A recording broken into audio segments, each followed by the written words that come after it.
Madam, Mahesh हर शनिवार इतवार गोवर्धन जाता रहता है, हो सकता है इस बार भी वो गोवर्धन में ही हो। एक काम करो, उसका फोन सर्वेलेंस पे डाल दो। जब से वो छाता से निकला है उसका फोन स्विच ऑफ है। अपनी एक सर्च टीम गोवर्धन भेज दो, गोवर्धन में उसके सारे ठिकाने पता करो। मैडम, हरिया के घर पे एक सपेरा आया था, कह रहा था कि उस नागिन को फिर से औरत बना देगा। क्या? अब ये क्या नया ड्रामा है? नागिन मैया की, नागिन मैया की, नागिन मैया की, नागिन मैया की, नागिन मैया की, नागिन मैया की, नागिन मैया की, नागिन मैया की। बापू, क्या वो सपेरा सच में हमारी दीदी को पहले जैसा बना देगा? अरे नागिन मैया की, नागिन मैया की, नागिन मैया की, नागिन मैया की, नागिन मैया की। हरिया भाई, अब भी नाराज हो हमसे? कल को चमत्कार हो भी गया तो क्या अपनी बिटिया को अपने घर पर ही रखोगे?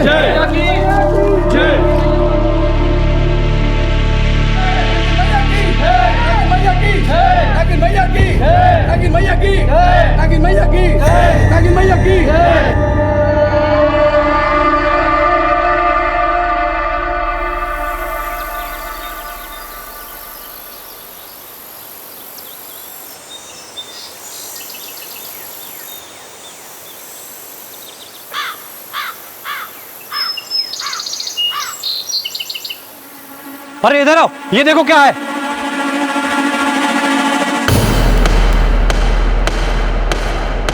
हटे यहाँ से। चलो हटो, हटो सामने से।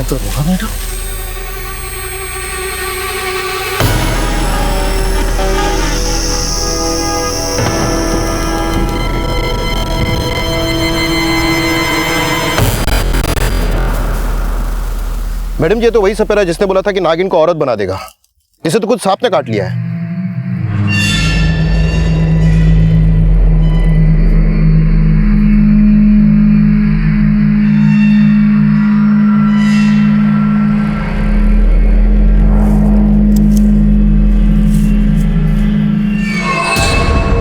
मैडम, इसकी पोटली में भूरी की तस्वीर मिली है।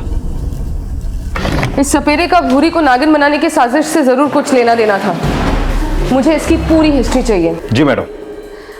अच्छा, ये महेश भी तो उसी दौरान छाता गांव से निकला था ना, जब ये सपेरा हरिया के घर आया था? जी मैडम। महेश का कुछ पता चला? मैडम, हमारी टीम उसे ढूंढ रही है। उन्हें बोलो तेजी बढ़ाए।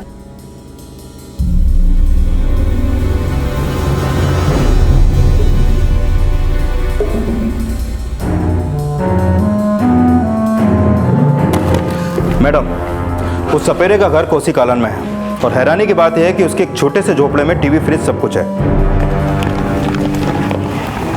मैडम, उसकी बीवी ने महेश की फोटो आइडेंटिफाई की है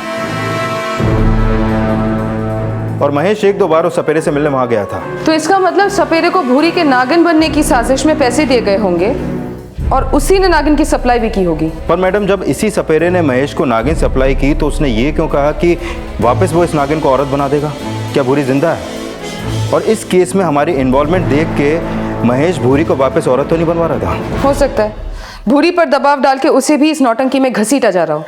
पर उस सपेरे की मौत का क्या राज है, ये समझ में नहीं आ रहा। देखो यादव, ये सारे राज उतने ही रहस्यपूर्ण है जितनी की ये पूरी साजिश। और इन सारे रहस्यों से पर्दा तब फाश होगा जब हमारे हाथों वो आदमी लगेगा जिसने इस पूरे रहस्य को रचा। फिलहाल मैडम, उस महेश का गोवर्धन में कुछ भी क्लू नहीं मिल पाया। महेश हर हफ्ते गोवर्धन जाता था, इसका मतलब उसका वहां पर कोई पक्का ठिकाना होगा। एक काम करो, पूरा कस्बा छान मारो। ओमी का मोबाइल, लैंडलाइन नंबर सारा सर्वेलेंस पे डाल दो। हमें किसी भी हालत में महेश को पकड़ना होगा। जी मैडम। सर, सपेरे से जुड़ी इंफॉर्मेशन से ये साफ है कि भूरी के नागिन बनने के पीछे एक बहुत बड़ी साजिश है। तो इस अंधविश्वास के नाम पर चल रही नौटंकी को जल्द से जल्द बंद करवाओ। उस नागिन को तुरंत जब्त करो और ये जानने की कोशिश करो कि कहीं उस सपेरे की मौत उस नागिन के काटने की वजह से ही तो नहीं हुई।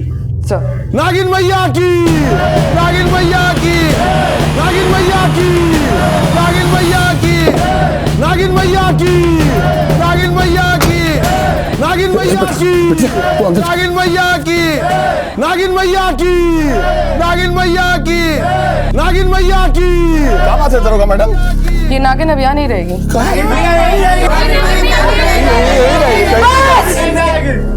बस! हमारे पास ऑर्डर है इस नागिन नागिन को यहाँ से लेके जाने का। किसी ने भी कोई दंगा फसाद करने की कोशिश की तो उसको भी इस नागिन के साथ लेकर चले जाएंगे। दरोगा मैडम, हमारी बिटिया को लेके मत जाइए। दरोगा मैडम, हमारी बिटिया को लेके मत जाइए। दरोगा मैडम, हमारी बिटिया को लेके मत जाइए। दरोगा मैडम, हमारी बिटिया को लेके मत जाइए।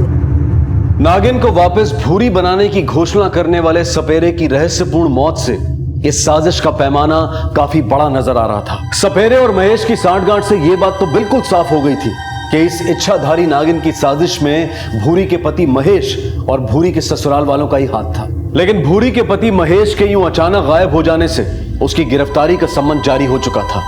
देरी थी तो बस उसके पकड़े जाने की, पर महेश की तलाश में कुछ नए राज खुलने अभी बाकी थे।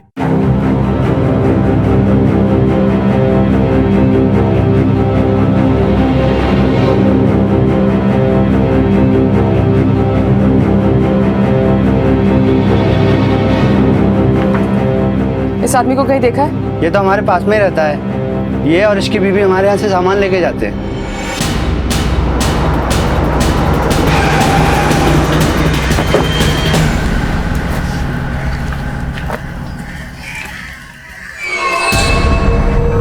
मैडम महेश इसी घर पे रहता था किराए पे, अपनी बीवी के साथ। बीवी मतलब भूरी? जी नहीं, किसी और औरत के साथ रहता था। जी बताइए मैडम को आपने जो मुझे बताया। हाँ मैडम, 3 महीने से दोनों यहीं रहते थे। कल रात को ही अचानक मकान खाली करके चले गए। अच्छा, उस औरत का नाम मालूम है आपको? सुनिधि है नाम उसका। अच्छा, और कुछ मालूम है आपको सुनिधि के बारे में, जैसे कि कहाँ की थी, उसके माँ बाप वगैरह वगैरह? नहीं मैडम, वो ज्यादा किसी से बात नहीं करती थी। इस सुनिधि की स्केच तैयार करवाओ और उसकी पूरी हिस्ट्री निकालो। क्या वो वाकई में महेश की बीवी थी या उन दोनों के बीच में कोई और रिश्ता था? जी मैडम। मैडम कहीं ऐसा तो नहीं कि महेश ने सुनिधि के चक्कर में भूरी को मार के उसे नागिन बनाने की साजिश रची हो सकता है, लेकिन इसमें ओमी की क्या भागीदारी है ये जानना भी बहुत जरूरी है, क्योंकि भूरी के नागिन बनने का फायदा ओमी ने भी खूब उठाया है।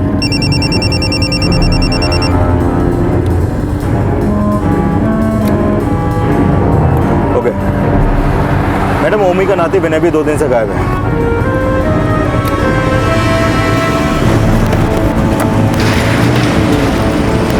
मैडम जी हम सच कह रहे हैं, हमें नहीं पता ये सुनिधि कौन है। और महेश तो हर हफ्ते गिरिराज जी के दर्शन की बोल के जाता था। लेकिन करता था सुनिधि के दर्शन। अच्छा, अब ये बताओ कि विनय को कहाँ भगाए हो? हम किसी को क्यों भगाएंगे भला, वो तो खुद से गया है काशी। महेश को गोवर्धन की भक्ति, विनय को काशी की, और तुझे नागिन मैया की। तुम तीनों भक्त मिलके भूरी के साथ क्या पाखंड किए, जल्द से जल्द मुझे बता दो, वरना। कोई पाखंड नहीं किया मैडम जी, एक ही बात बार बार बोल के हम तो पगला गए हैं। तेरी ये जो नौटंकी है ना, उसका पर्दा बहुत जल्दी गिरा देंगे, समझा? उसके बाद हमारी मार खा खा के तू पगलाएगा, याद रखना।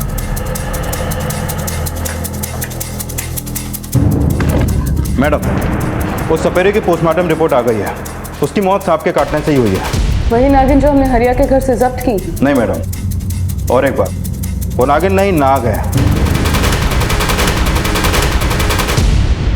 सपेरों का पालतू नाग, जिसके जहर के दांत भी टूटे हुए हैं। यानी कि सपेरे ने नाग को नागिन बताकर महेश को थमा दिया और उसी को नागिन मैया मानकर गांव वाले जय जयकार करने लगे। यानी कि साजिश रचने वाले और उसको सच मानकर झूमने वाले दोनों ने हद ही कर दी। हंसता का तो जैसे मजाक बना के रख दिया इन लोगों ने। मैडम हरिया आपसे मिलना चाहता है, कह रहा है कि उसकी नागिन बिटिया उसको वापस दे दो। दरोगा मैडम, हमारी बिटिया को छोड़ दीजिए। दरोगा मैडम, हमारी बिटिया को छोड़ दीजिए। क्यों चाहिए नागिन तुझे? क्यों चाहिए? उससे चंदा ना बंद हो गया इसलिए? ऐसी बात नहीं है दरोगा मैडम, हम अपनी बिटिया को अपने पास रखना चाहते हैं। अंधविश्वास की हद कर दी तुम लोगों ने। देख, निकल जाए यहाँ से, वरना सबका गुस्सा तुझे अकेले पर उतारेंगे। दरोगा मैडम, हम यहाँ से चले जाएंगे, बस खाली आप इतना बता दीजिए कि आप अपनी बिटिया कब छोड़ेंगे। अरे ओ मूर्ख आत्मा, भूरी कोई इच्छाधारी नागिन नहीं थी। तुझे पता है भूरी के पति की एक और बीवी है? तेरा दामाद तेरी भूरी के सौत के साथ भाग गया है। भूरी के नाम पे जिस नागिन को तुम लोग पूज रहे हो ना, वो नागिन नहीं है, नाग है, नाग। अब सब लोग नाग को पूजोगे? दामाद जी ऐसा किए? भूरी हमारी भूरी कहाँ है दरोगा मैडम? तेरी भूरी अब जिंदा भी है या नहीं ये भी हमें नहीं पता। बहुत बड़ी साजिश हुई है भूरी के साथ, और इससे भी बड़ी साजिश हुई है भोले भाले गांव वालों के साथ जो अंधविश्वास के नाम पर छले गए। हमारे बापू बोले कि वो सिद्ध सपेरा की तरह एक और सिद्ध सपेरा को ढूंढेंगे जिससे हमारी भूरी दीदी वापस औरत बन सकती है।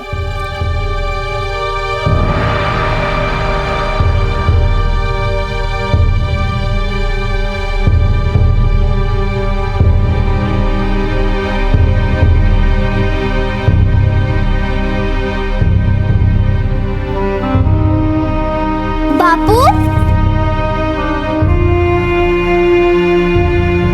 बापू, बापू, क्या हुआ बापू? आपने दूसरे से सपेरे को ढूंढा का? बोलो ना बापू, हमारी भूरी दीदी वापस कब औरत बनेगी?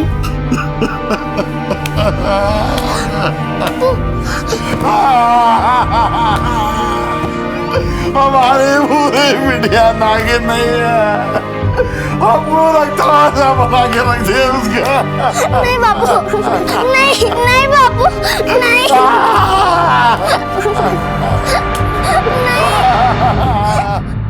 अंधविश्वास की बेड़ियों में जकड़े हरिया को गहरा धक्का लगा था, और अब जब उसे अपनी गलती का एहसास हुआ तब तक बहुत देर हो चुकी थी, क्योंकि जिस झूठ को वो सम्मान समझ रहा था उसी झूठ ने उसे दया का पात्र बना दिया था। भूरी कहाँ होगी, किस हाल में होगी, इस बात की चिंता अब एक बाप को सताने लगी थी, लेकिन काले को सफेद समझने की गलती करने वालों का हश्र हमेशा हरिया जैसा ही होता है। पुलिस हरिया के जरिए गांव वालों का अंधविश्वास तोड़ने में तो सफल हो गई थी, लेकिन इस अंधविश्वास को खड़ा करने वाले अपराधी अब भी पुलिस की गिरफ्त से बाहर थे, और फिर कुछ ऐसा हुआ जिसने इस केस की दिशा ही बदल दी। मैडम, इस आदमी ने आज सुबह ओमी को एक जवान लड़की के साथ देखा। बताओ मैडम को। मैडम, हमारी चाय की दुकान बस अड्डे के पास है। हमने देखा कि ओमी जी अपनी कार में एक औरत को लेकर आए और उसे वहां छोड़ के चले गए।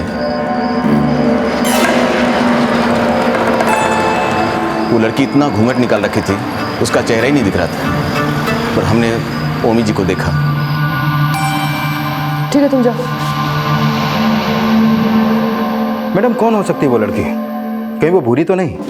कहीं उस सपेरे से ओमी ने तो नहीं बुलवाया था कि वो नागिन को औरत बना देगा? नहीं, अगर ये बात सच होती तो वो सपेरा ये चमत्कार जरूर दिखाता, लेकिन हमें तो उसकी लाश मिली थी वहां। ये चक्कर ही कुछ और है।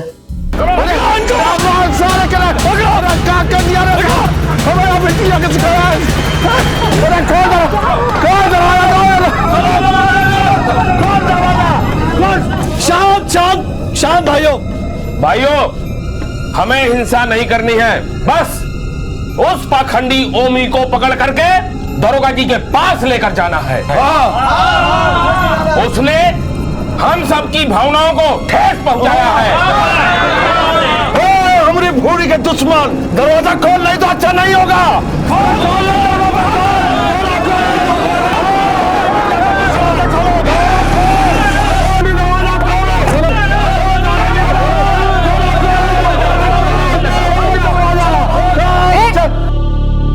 क्या नाटक लगा के रखा है ये सब? दरोगा मैडम, इसने हमारी... बहुत सुन लिया मैंने, अब मुझे कुछ नहीं सुनना। इसे लेकर आओ थाने। चल भाई। मारिए मत, मारिए मत। हम मानते हैं कि हम भूरी के नागिन बनने को पंच बनने की सीढ़ी की तरह इस्तेमाल किए, पर माँ कसम हम भूरी के साथ कुछ नहीं किए। आज सुबह तकरीबन 4 बजे बस अड्डे पर किस लड़की को छोड़ने गया था तू? अबे बोलेगा कि पिछोड़ा तोड़े? महेश की पहली बीवी थी। सुनी थी? मतलब अपने बेटे की कुकर्मों की सारी खबर थी तुझे? हमें कुछ नहीं पता, कुछ नहीं पता। उसे तो हम कल रात पहली बार मिले थे। वो क्यों आई थी तेरे पास? वो हमसे पैसे ऐंठने आई थी।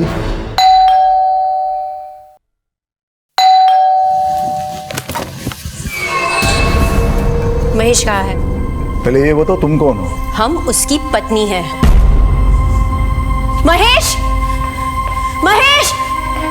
महेश को वहां ना पाकर वो हमें धमकाने लगी। आपके बेटे ने हमें झूठे सपने दिखाए कि हमें इस घर की बहू बनाएगा। देखो बेटी, उसके लिए हम तुमसे माफी मांगते हैं। अब चाहे आप नाक रगड़ो या आपका बेटा, हम किसी की नहीं सुनने वाले। चैन से नहीं जीने देंगे आप लोगों को। केस करेंगे पुलिस में आप सबके खिलाफ। फिर उसने कहा कि अगर हम उसे 2 लाख रुपया दे दे तो वो हमारा और महेश का पीछा छोड़ देगी। तो तूने क्या किया? मरता क्या ना करता। आप लोग पहले ही तलवार लेके खड़े थे तो, और सर पर मुसीबत नहीं लेना चाहते थे हम। मतलब तूने उसे 2 लाख रुपए दे दिए? जी, हम बहुत डर गए थे आपको कोई बंदा उसे हमारे घर से निकलते वक्त ना देख ले, इसलिए हमने उसे प्रार्थना की कि 4 बजे तक रुक जाए सुबह, फिर तड़के तड़के छिपछिपाते हुए उसे बस अड्डे छोड़ आए हम। कुछ पता ठिकाना पूछा था, जैसे कहाँ से आई थी, कहाँ गई? मैडम जी, हमारी बुद्धि ठिकाने नहीं थी तो उसे क्या पूछते। अगर ओमी सच कह रहा तो ऐसा भी हो सकता है कि महेश ने सुनिधि को खुद भेजा हो अपने बाप से पैसे मांगने के लिए। हमें लग रहा है कि भूरी को नागिन बनाने की साजिश महेश की थी। हरिया और गांव वालों की तरह ओमी भी इस अंधविश्वास में चला गया। बस गलती उससे ये हो गई कि वो महेश की साजिश का फायदा अपनी लोकप्रियता बढ़ाने के लिए करने लगा। अच्छा, हरिया ने हमसे ये कहा था कि महेश उस नागिन को जंगल में छोड़ के आना चाहता था और ओमी इस बात के खिलाफ था। हाँ मैडम। तुम एक काम करो, तुम बस स्टैंड जाओ और पता करो कि सुनिधि ने कहाँ की बस ली थी। सुनिधि की तलाशी में महेश तक पहुंचा सकती है। जी मैडम।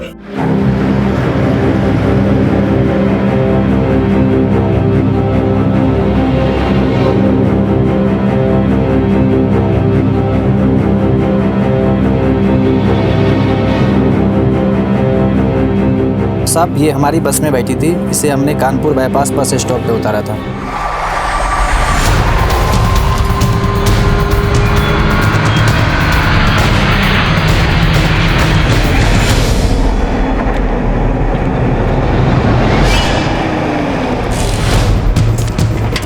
हो सकता है महेश और सुनिधि यही किसी लॉज में छिपे हुए हो। लग जाओ ड्यूटी पर। इन दोनों को देखा है? जी हाँ, ये हमारे गेस्ट हाउस में ही रुके हुए हैं। इनके रूम की मास्टर की है? जी हाँ, श्योर। दरवाजा खोलो।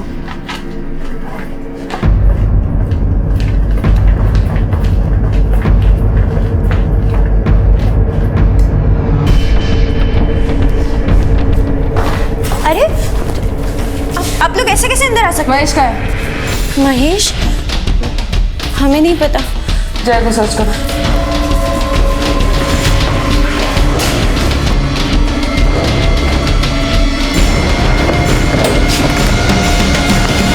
मैडम नहीं है वो। महेश और हमारा 2 साल से अफेयर था। अभी 1 साल पहले हम दोनों ने कोर्ट मैरिज की, मगर उसने कभी भी हमें अपने घर वालों से नहीं मिलाया, बस हमें झूठा दिलासा देता रहा। हम चलते हैं, अगले हफ्ते मिलेंगे। एक बात बताओ, हमें क्या चित्रहार समझ रखे हो? हफ्ते के हफ्ते देखने आते हो और गुनगुना के निकल लेते हो। देखो, हम तुमसे कह देते हैं, या तो हमेशा के लिए हमारे साथ यहाँ रहने आ जाओ, या फिर हमें अपने साथ अपने गांव ले चलो। अरे यार, हम तुमको कितनी बार समझा चुके हैं, हमारे बाबूजी के सर पे पंच बनने का भूत सवार है। वो कभी दूसरे जात की बहू स्वीकार नहीं करेंगे। अगर ऐसी ही बात है तो शादी क्यों की हमसे? शादी किया क्यों? देखो, शादी किया क्योंकि हम तुमसे प्यार करते हैं। हमें थोड़ा वक्त दो, हम तुम्हारी सारी शिकायतें दूर कर देंगे। वो हमें झूठी उम्मीद देता रहा और हम बेवकूफ बनते रहे, और अभी 1 महीने पहले हमें पता चला कि उसने एक दूसरी लड़की से शादी कर ली है। कैसे पता चला? हमें किसी का फोन आया था, पता नहीं वो कौन था, बस उसने इतना कहा कि महेश हमें धोखा दे रहा है, और उसने हमें भूरी और महेश के शादी की फोटो भी भेजे।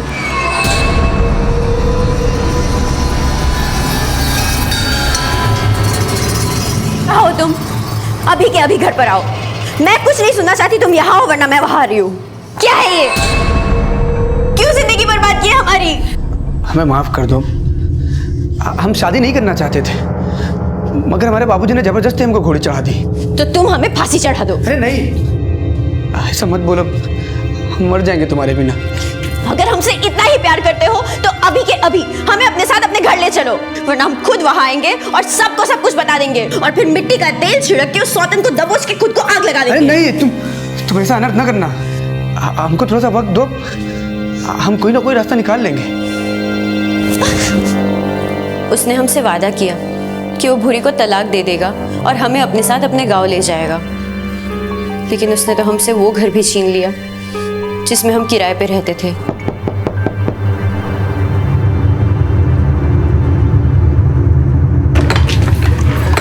एक काम करो, जल्दी से सारा सामान बटोरो, हमें ये घर खाली करना पड़ेगा।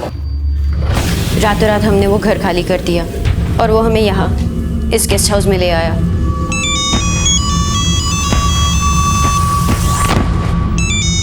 अब हम आते हैं जरा। उसके बाद वो यहाँ से गया और कभी लौट के नहीं आया। हम उसका फोन भी ट्राई किए लेकिन बंद था। आप जिस नंबर को डायल कर रहे हैं वो इस समय स्विच्ड ऑफ है।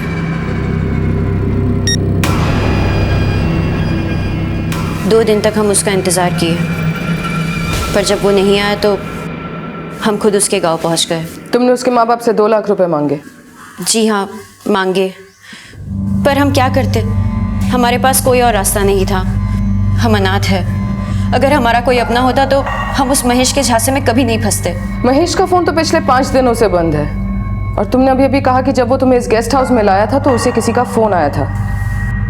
जी, वो उसके पास 2 फोन हैं। नंबर निकालो। जी मैडम, सुनीति ने जो नंबर दिया था वो महेश के गोवर्धन वाले एड्रेस पे रजिस्टर्ड है, जो पिछले 4 दिनों से बंद है। यानी कि सुनीति सच बोल रही थी। और सेम एड्रेस पे महेश के नाम से एक दूसरा नंबर भी रजिस्टर्ड है, जो उसने 1 महीने पहले लिया था। और वो नंबर ऑन है? नहीं मैडम, लेकिन हमने उस नंबर की पिछले 15 दिनों की लोकेशन चेक की हैं। पहले उसकी लोकेशन छाता गांव और कोसी कालन थी। कोसी कालन, जहाँ वो सपेरा रहता था? जी मैडम, और पिछले हफ्ते उसकी लोकेशन बनारस थी और उसके बाद कानपुर, जहाँ महेश का दूसरा नंबर भी एक्टिव था। इसका मतलब उस दिन महेश को उसी नंबर से फोन आया था? Yes madam. इसका मतलब वो महेश का वही मौरा है जिसे उसने भूरी को नागिन बनाने की साजिश में शामिल किया होगा, और वो विनय के अलावा कोई और नहीं हो सकता, क्योंकि महेश के साथ साथ विनय भी गायब है। एक काम करो, दोनों नंबर्स की आखिरी लोकेशन पता करो। कानपुर में वो दोनों जहां पर आखिरी बार मिले थे वहां पर जाकर छानबीन करो।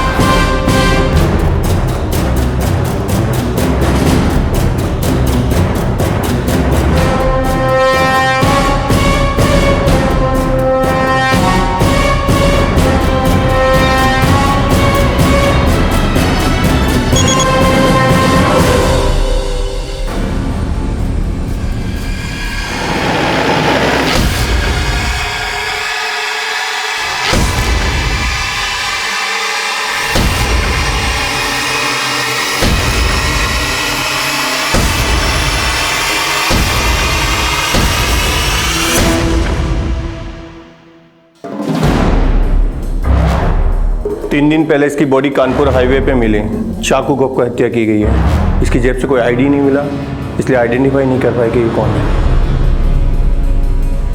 ये बात मेरी कुछ समझ में नहीं आ रही है यादव।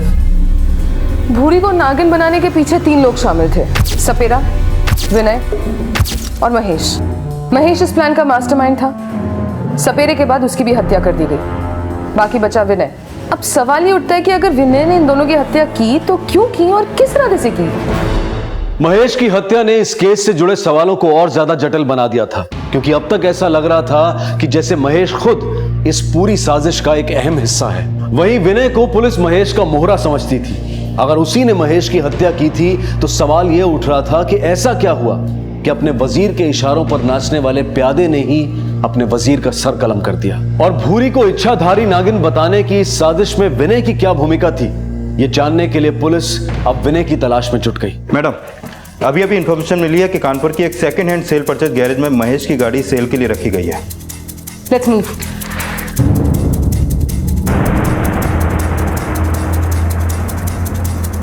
नहीं सर, ये नहीं था। और ये? हाँ सर, यही था। कहाँ से आया था, अपने बारे में इसने कुछ बताया? मैडम जी, वो मुझे कुछ दिन पहले बार में मिला था।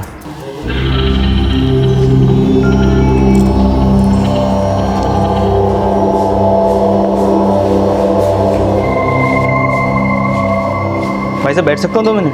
हाँ हाँ बैठो। Thank you.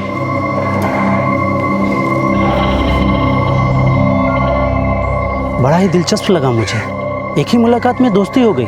जब मैंने अपने प्रोफेशन के बारे में बताया तो बोला कि वो अपनी गाड़ी बेचना चाहता है। मैंने कहा यहाँ आ जाओ। 3 दिन पहले वो यहाँ आया। मैंने गाड़ी की कंडीशन देखी तो मैंने कहा 2 लाख तक दिलवा सकता हूँ। उसने मुझसे 1 लाख रुपए एडवांस मांगे। जब गाड़ी के पेपर्स मांगे तो बोला ग्राहक लगेगा तो दिखा देंगे। लेकिन आपने उसको कुछ पैसे एडवांस में दिए थे क्या? हाँ, 50,000। वो और पैसे लेना चाहता था, कह रहा था कोई मजबूरी है। मैंने उसे एग्रीमेंट साइन करवा लिया और बोला कि जब तुम सारे पेपर्स दे दोगे तो मैं बाकी के पैसे तुम्हें दे दूंगा। उसने 2 दिन की मोहलत मांगी। उसने 2 दिन की मोहलत नकली पेपर्स बनवाने के लिए लिए होंगे। मैडम जी, शायद वो कल सुबह यहाँ पेपर्स लेके आएगा।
भूरी मामी को नागिन बनाने में क्या भूमिका निभाए हो? साफ साफ बताओगे कि और हड्डियां तुड़वाएं? मैडम हम सब बताते हैं, हमको छोड़ दीजिए, हम सब बताते हैं आपको। चल बोल। मैडम ये इच्छाधारी नागिन का साजिश महेश मामा खुद अपनी इच्छा से रचे थे। अगर हम उनको उस दिन सुनिधि मामी से बात करते हुए नहीं सुनते तो वो हमको कभी भी इसमें इस्तेमाल ना करते। सुनिधि कहे जान खा रही हो तुम हमारा? अरे बोले ना, भूरी कोनो माने नहीं रखती हमारी लाइफ में। देखो तुमको तुम्हारा पूरा हक मिलेगा, थोड़ा तसल्ली रखो। मामा हमसे कुछ नहीं छुपाए और अपनी मजबूरी बताने लगे। यार तुम हो तो हमारे भांजे, पर हम तुमको दोस्त जैसा मानते हैं। मतलब 2 पार्टों के बीच में हम पिसने वाले हैं। इससे पहले कि हमारी चटनी बने, हम कुछ ऐसा उपाय चाहते हैं कि नागिन भी मसल जाए और लाठी भी ना टूटे। किस नागिन को मसलना चाहते हैं, इधर वाली को कि उधर वाली को? आफत तो दोनों ही है। सुनिधि हमारे दिल की आफत है और भूरी हमारी जान की। देखिए अगर वो नागिन होती तो ठीक था, लेकिन वो औरत है। देखिए जानवर को मारने से पाप चढ़ता है, औरत को मारने से फांसी। तो आप काहे इस भरी जवानी में फांसी चढ़ना चाहते हैं मामा? भूरी को हम नागिन बना दे तो इच्छाधारी, जो हमारी बीवी बनने को औरत बनी और मुक्ति पाने को नागिन। महेश मामा पहले ही सब कुछ तय कर चुके थे और हमें अपना मोहरा बना के इस्तेमाल करना चाहते थे। मैडम हम चाह के भी उनका विरोध नहीं कर पाए, क्योंकि हम अनाथ की बहुत सेवा किए हैं। और इस खुराफात के लिए नागिन कहाँ से लाए? सपेरे से। उसी ने भूरी मामी का अपहरण किया था। देख भाई, कोई ऐसी वैसी नागिन नहीं चाहिए, मतलब इच्छाधारी होनी चाहिए। आप चिंता ना करो, कल रात को नागिन लेके तू घर के बाहर आ जाना और नागिन मीने को दे देना। मैं भूरी को किसी बहाने घर के बाहर भेजूंगा और तू उसे बेहोश करके ले जाना। लेकिन एक बात याद रखना, किसी को पता नहीं चले। वो आप मेरे ऊपर छोड़ दो।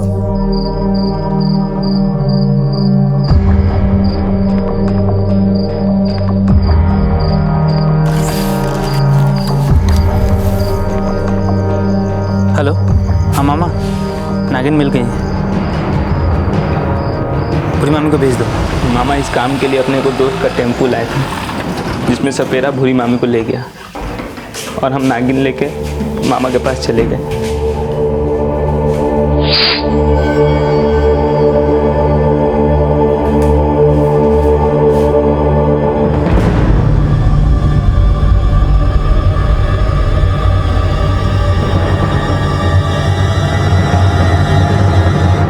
और उस सपेरे ने भूरी के साथ क्या किया? मामा ने उसे कहा था कि भूरी मामी को मार के गाड़ देने को। और महेश को किस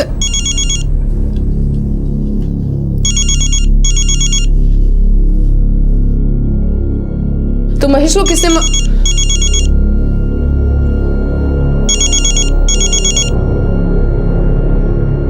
अरे आप बाद में फोन करेंगे।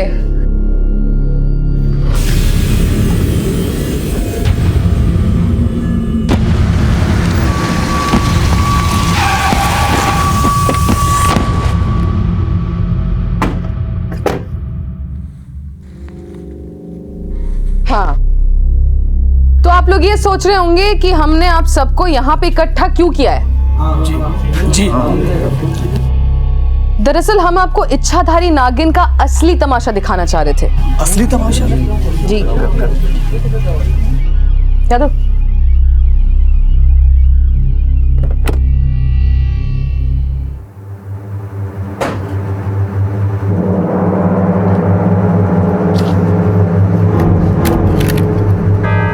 तो ये है वो नागिन जो पहले ओमी के पंच की गद्दी बनने वाली थी और उसके बाद हरिया के घर की चांदी। पर ये तो नाग है ना मैडम जी? अरे पहले सुन तो लीजिए पूरी बात। हम इसे औरत बना सकते हैं। हाँ।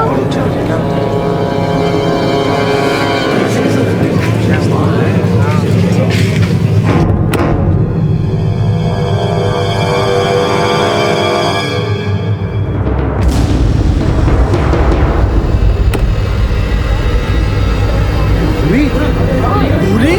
तो बहुत भूरी है। ये जिंदा है? जिंदा? मैडम जी ये तो जिंदा है। हाँ, और इससे पहले कि आप सब लोग मुझे भगवान मानकर अंधविश्वासी होकर पूजना शुरू कर दे, जरा अपना दिमाग लगाइए और सोचिए, अगर मैंने वाकई में नाग को औरत बना दिया होता ना, तो वो नाग अभी तक उस बक्से में नहीं होता। हाँ, वो नाग ही है और ये औरत के रूप में नागिन।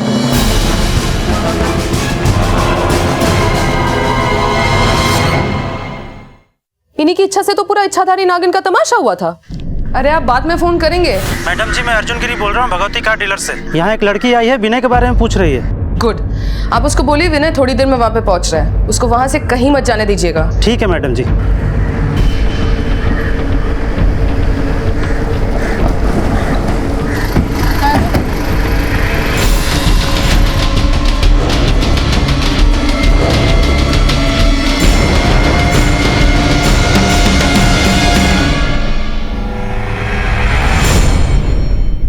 अभी इच्छाधारी क्यों बनी, किसके लिए बनी, उनसे नहीं मिलना चाहेंगे आप लोग?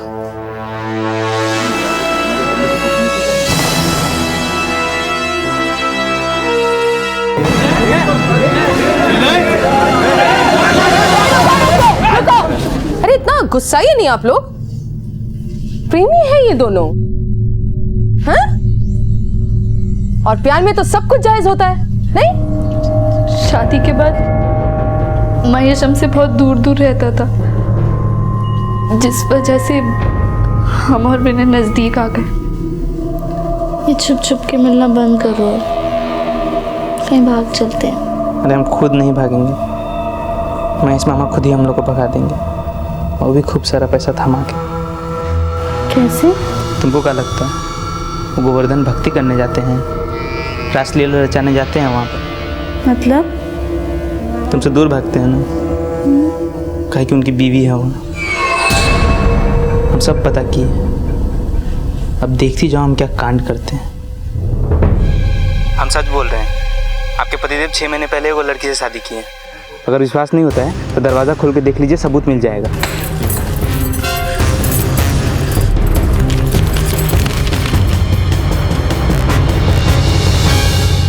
देखो तीर एकदम निशाने पे लगा। सुनिधि ने मामा का जीना हराम कर दिया और हमने उनके दिमाग में तुम्हें नागिन बना के गायब करने की बात भर दी। मैंने 2 पार्टों के बीच में पिसने वाले हैं। इससे पहले कि हमारी चटनी बने, कुछ ऐसा चाहते हैं कि सांप भी मर जाए और लाठी भी न टूटे।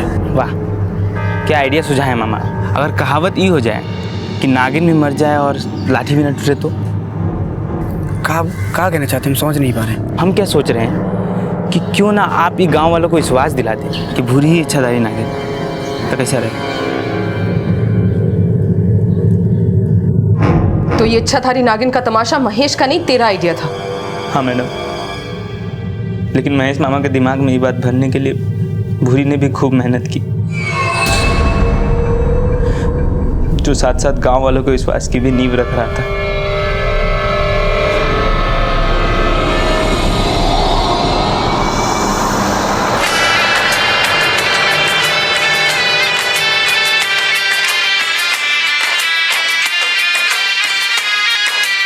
सब एकदम योजनाबद्ध तरीके से चल रहा था, लेकिन हमारे ओमी नाना ने उस नागिन को नागिन मियाँ बनाकर सब गुड़ गोबर कर दिया। नहीं तो महेश मामा चाहते थे कि गांव वालों का विश्वास जीतने के बाद उस नागिन को जंगल छोड़ा है। लेकिन उस सपेरे ने ऐसा क्यों कहा था कि वो नागिन को वापस भूरी बना देगा? क्योंकि मैडम उस सपेरे को पता था कि हम महेश मामा की आंखों में धूल झोंक कर भूरी को जिंदा रखें, और इसी बात के लिए हमसे पैसे ऐंठना चाहता था।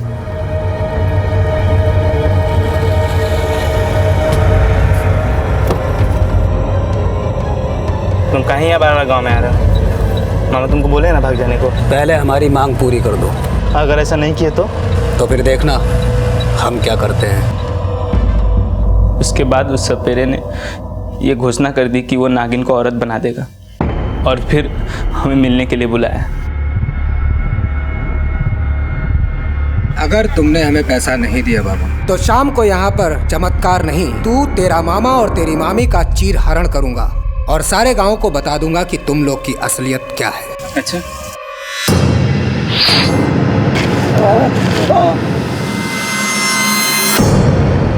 महेश को तूने मारा था?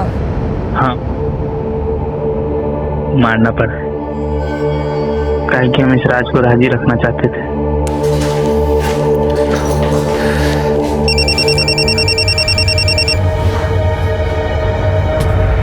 अब हम आते हैं जरा।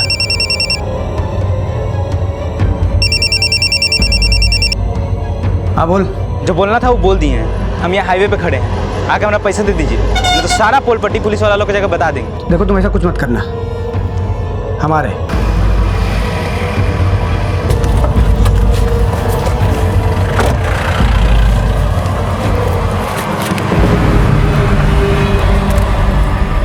आज के बाद हमसे पैसे मत मांगना। तुम जिंदा रहेंगे तब ना मांगेंगे मामा जी। तो ये था इच्छाधारी नागिन का असली तमाशा, जिन्हें रचने वाले कुकर्मों की रंगरलियां मनाते रहे और आप नाग को नागिन मान के उसे पूछते गए। इन्होंने रिश्तों का मजाक बना के आप लोगों को अंधविश्वासी बनाते रहे और आप लोग बेवकूफ पे बेवकूफ बनते गए। जो मारे गए वो कोई दूध के धुले हुए नहीं थे।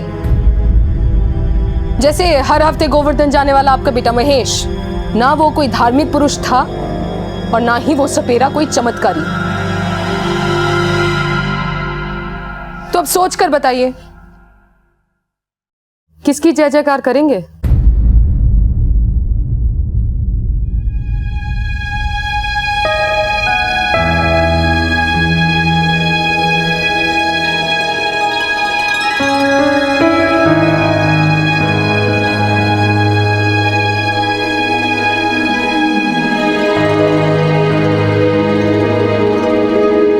इच्छाधारी नागिन प्राचीन कहानियों में एक काल्पनिक पात्र है और उससे जुड़े किस्से कोरे मिथ के अलावा और कुछ नहीं। लेकिन इसी मिथ से जुड़ी मान्यताओं का सहारा लेकर एक ऐसे अपराध को अंजाम दिया गया जो रिश्तों को तो कलंकित करता ही है, पर साथ ही साथ ये सवाल भी उठाता है कि आज भी हमारा समाज इस तरह के न जाने कितने अंधविश्वासों में जकड़ा हुआ है। आस्था होना अच्छी बात है, लेकिन अगर आपका विश्वास तर्क विहीन है तो ये सिर्फ आपको ही नहीं बल्कि आपके अपनों को भी नुकसान पहुंचा सकता है। अब मैं अनूप सोनी आपसे विदा लेता हूं, फिर मुलाकात होगी अगले एपिसोड में एक और चौंका देने वाले केस के साथ। तब तक अपना और अपने परिवार का ख्याल रखें और देखते रहें क्राइम पेट्रोल डायल 100। सबक एक को, सीख हम सबको। जय Hind. If you want to enjoy more Crime TV content like this, please subscribe to our channel and click the bell icon.